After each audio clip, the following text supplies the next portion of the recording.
મોરબીના વાતાવરણમાં બપોર બાદ પલટો. બપોર સુધી કાળઝાળ ગરમી બાદ સાંજે વરસાદ. આકાશમાં કાળા ડિબાંગ વાદળો સાથે વરસાદી માહોલ. પવનની ગતિમાં પણ વધારો થતા વાતાવરણમાં ઠંડક પ્રસરી ગઈ.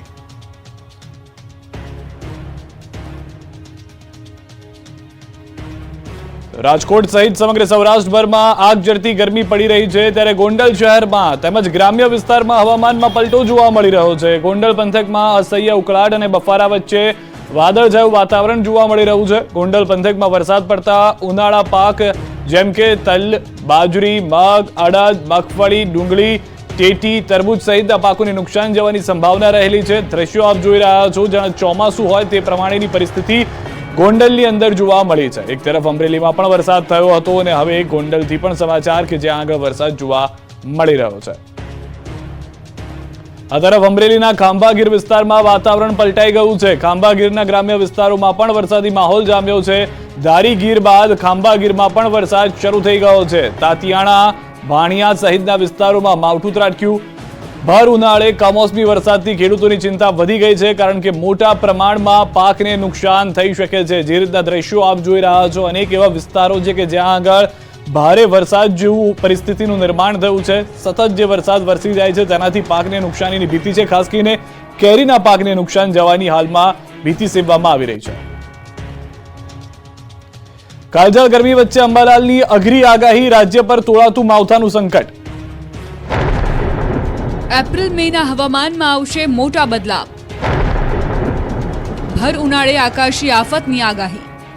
સાયક્લોનિક સર્ક્યુલેશનના કારણે રાજ્યમાં વાદળછાયું વાતાવરણ છવાયું. આ સાથે પ્રી મોન્સૂન એક્ટિવિટીના કારણે અમુક ભાગોમાં વરસાદની શક્યતા છે, પરંતુ એપ્રિલ મે મહિનામાં હવામાનમાં મોટા ફેરફાર આવવાના એંધાણ છે. હવામાન નિષ્ણાંત અંબાલાલ પટેલે આગાહી કરી કે એપ્રિલમાં એક પછી એક વેસ્ટર્ન ડિસ્ટર્બન્સ આવશે. 17 એપ્રિલ સુધીમાં ગાજવીજ અને તોફાન સાથે બનાસકાંઠાના ભાગોમાં વરસાદ થશે. આ ઉપરાંત દાહોદ, પંચમહાલ, સાબરકાંઠામાં વરસાદ પડશે. ગાજવીજ અને ભારે તોફાન સાથે બનાસકાંઠાના ભાગોમાં વરસાદ થવાની શક્યતા રહે છે. દાહોદ, પંચમહાલના ભાગોમાં વરસાદ થવાની શક્યતા રહે છે. અરવલ્લી, સાબરકાંઠાના ભાગોમાં વરસાદ થવાની શક્યતા રહે છે. પરંતુ ત્યાંની અસર છે મધ્ય ગુજરાતના ભાગોમાં સુધી થઈ શકે. અમદાવાદ, ગાંધીનગરમાં પણ ત્યાંની અસર થવાની શક્યતા રહી શકે. અંબાલાલે કહ્યું કે મેના અંત અને જૂનની શરૂઆતમાં અરબ સાગરમાં હલચલ જોવા મળશે, તો 17 મે થી 22, 23 અને 24 મેના મહિનામાં અંદમાન નિકોબારમાં ચોમાસું સક્રિય થશે. કેટલાક વિસ્તારોમાં વરસાદ થશે, તો દક્ષિણ ઉપસાગરમાં ભારે વાવાઝોડું સર્જાશે. તેમજ લક્ષદ્વીપમાં હળવો વરસાદ અને કંઈક હલચલ જોવા મળવાનું અનુમાન છે. યાત્રાધામ પાવાગઢમાં પણ ભર ઉનાળે વાતાવરણમાં પલટો આવ્યો. કાળઝાળ ગરમીની ઋતુ વચ્ચે ધુમ્મસનો માહોલ. ચૈત્રી નવરાત્રી દરમિયાન એક તરફ પાવાગઢ પર યાત્રિકોનો ધસારો, તો બીજી તરફ ભર ઉનાળે વાતાવરણમાં આવેલો પલટો. કાળઝાળ ગરમીની ઋતુ વચ્ચે વહેલી સવારે પાવાગઢ ડુંગર પર ધુમ્મસનો માહોલ છવાયો. 5મા નોરતે વહેલી સવારે ડુંગર પર ધુમ્મસવાળું વાતાવરણ જોવા મળતા આ નયનરમ્ય નજારાને ભક્તોએ પોતાના કેમેરામાં કેદ કર્યો હતો. ઉલ્લેખનીય છે કે એક તરફ ચૈત્રી નવરાત્રી ચાલી રહી છે અને આજે 5મું નોરતું છે, ત્યારે દરરોજ હજારોની સંખ્યામાં દર્શનાર્થીઓ મહાકાળી માતાના દર્શને ઉમટી પડતા હોય છે. બીજી તરફ ઉનાળો જામ્યો ત્યારે વહેલી સવારે ડુંગર આસપાસ ધુમ્મસ ભર્યો નજારો સર્જાતા માઈ ભક્તોએ આ ખુશનુમા વાતાવરણમાં જગત જનનીના દર્શન કર્યા હતા. કચ્છના માંડવીના ખેતરો ભર ઉનાળે બેટમાં ફેરવાયા. નર્મદા કેનાલમાં મોટું ગાબડું પડતા ખેડૂતોને નુકસાન. કચ્છની જીવાદોરી સમાન નર્મદા કેનાલમાં વધુ એક વખત ગાબડું પડતા ખેડૂતોના ખેતરોમાં ભર ઉનાળે જળબંબાકારની સ્થિતિ સર્જાઈ. જિલ્લાના અલગ અલગ વિસ્તારમાંથી પસાર થતી નર્મદા બ્રાન્ચ કેનાલ અને પેટા કેનાલમાં અવારનવાર ગાબડું પડવાની ઘટના સમયાંતરે બનતી રહે છે, જેને લઈ કેનાલ નિર્માણમાં વ્યાપક ગેરરીતિ થઈ હોવાના આક્ષેપો પણ ઉઠતા રહે છે. આ દરમિયાન માંડવી તાલુકાના નાની ખાખર અને મોટી ખાખર ગામ વચ્ચેના વિસ્તારમાંથી પસાર થતી નર્મદા કેનાલમાં મસ્ત મોટું ગાબડું પડ્યું. કેનાલમાં ગાબડું પડ્યા બાદના આ દ્રશ્યો ખેડૂતો માટે ઊંઘ ઉડાડનારા છે. દ્રશ્યમાં જોઈ શકાય છે કે નર્મદાના ધસમસતા પાણી નહેરમાં વહી રહ્યા છે અને એક સાઈડમાં મસમોટું ગાબડું પડતા પાણી એ તરફ વળી ગયું. પાણીનો પ્રવાહ ગાવડા તરફ વળતા કેનાલમાં જાણે કે નાળું બનાવ્યું હોય એવા દ્રશ્યો સર્જાયા. કેનાલની દિવાલ તોડીને ધસમસતા પાણી ખેડૂતોના ખેતરોમાં ફરી વળ્યા. પાણીનો પ્રવાહ ખેતરો તરફ વળતા ખેડૂતોને મોટા પાયે નુકસાન સહન કરવાનો વારો આવ્યો. એક તરફ ભર ઉનાળે પાણીની તંગી છે, તો બીજી તરફ નર્મદા કેનાલમાં ગાબડા પડતા પાણી વેડફાઈ રહ્યું છે.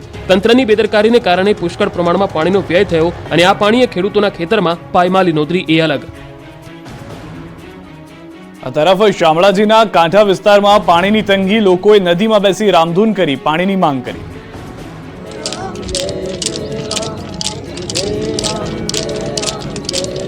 રામધૂન કરી રહેલા લોકો પાણીની સમસ્યાથી ત્રાહિમામ છે. કાજળ ગરમીમાં આ લોકો પાણી માંગવા મજબૂર બન્યા છે.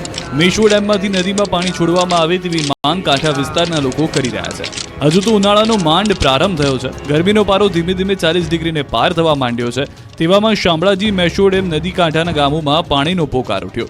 મેશ્વો ડેમ નદી કાંઠાના શામળાજી, શામળપુર, ખારી, મેરવાડા, સુનોક સહિતના 15થી વધુ ગામોમાં ઉનાળાની શરૂઆતમાં જ કુવા બોરના જળસ્તર ઊંડા જતા રહેતા પાણીની તંગી સર્જાય છે. આ વિસ્તારના ગામોમાં હાલ પશુઓ માટે પીવાના પાણીની તેમજ વાપરવા માટેની પાણીની સમસ્યા ઊભી થઈ છે, જેથી લોકો પરેશાન બન્યા છે અને પાણી છોડવાની માંગ સાથે નદીમાં બેસી રામધૂન કરવા મજબૂર બન્યા. ખાસ કરીને ચોમાસામાં નદીમાં પાણી આવ્યું હતું, ત્યારબાદ ડેમમાંથી આજ દિન સુધી એક પણ વાર પાણી છોડવામાં નહીં આવતા હાલ મેશ્વો નદી સૂકી ભટ્ટ વેરાન ભાસી રહી છે. નદીમાં ક્યાંય પણ દૂર દૂર સુધી પાણી જોવા નહીં મળતા મૂંગા પશુઓ પાણી વગર તરસ છીપાવા જ્યાં ત્યાં ભટકી રહ્યા છે. ઉનાળાની શરૂઆતમાં જ આવી સ્થિતિ છે, ત્યાં આગામી દિવસોમાં પીવાનું પાણી ક્યાંથી લાવવું એ સૌથી મોટો પ્રશ્ન બની રહે છે.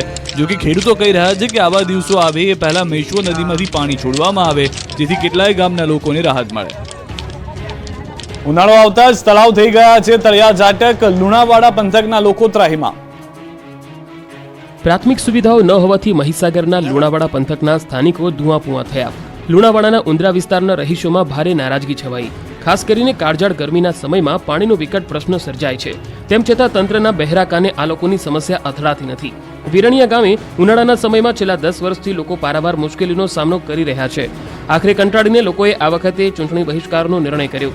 ચૂંટણી બહિષ્કાર કરી પ્રચાર અર્થે આવતા કોઈપણ પક્ષના ઉમેદવારો કે નેતાઓને ગામમાં નહીં ઘૂસવા દેવાની પણ ચીમકી ઉચ્ચારી. ઉંદરા ગ્રામ પંચાયતના વિરનિયા અને કરેણા ગામમાં મોટા મોટા તળાવો આવેલા છે, પરંતુ ઉનાળો આવતા જ આ તળાવો ખાલીખમ થઈ જાય છે.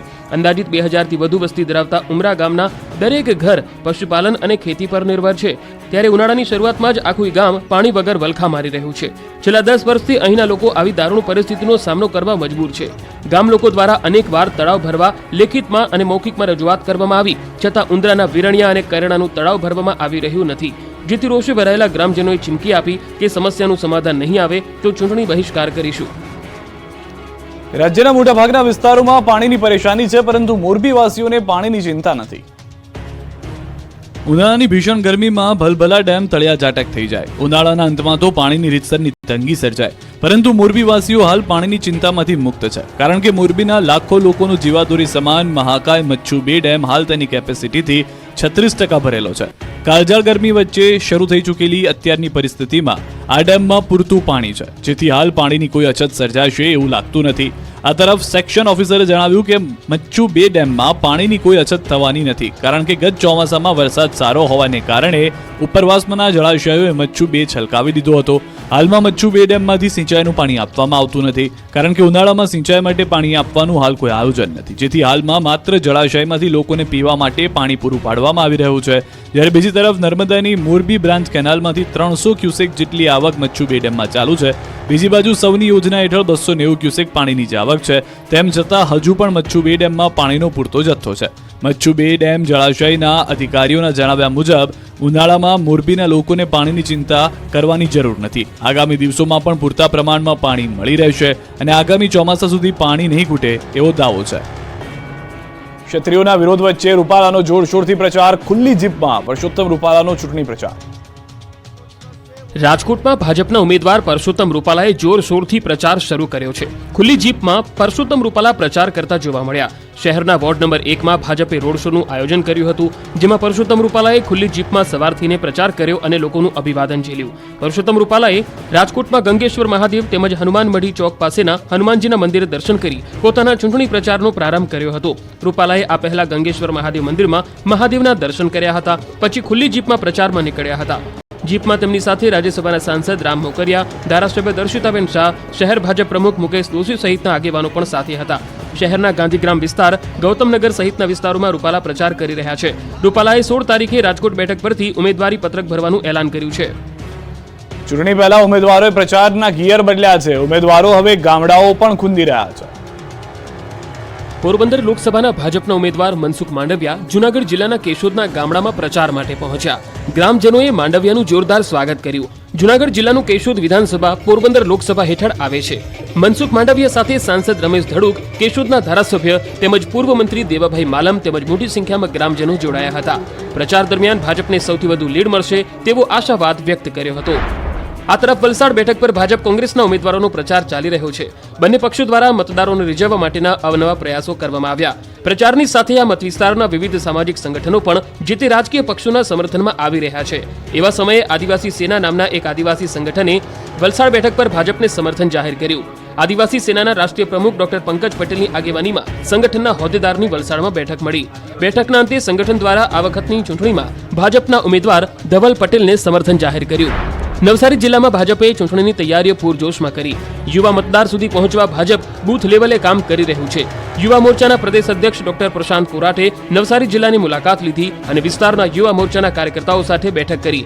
ચૂંટણીમાં સૌથી વધુ મતદાન કરાવવા અને પાટીલને જંગી લીડથી જીત માટે રણનીતિ ઘડી.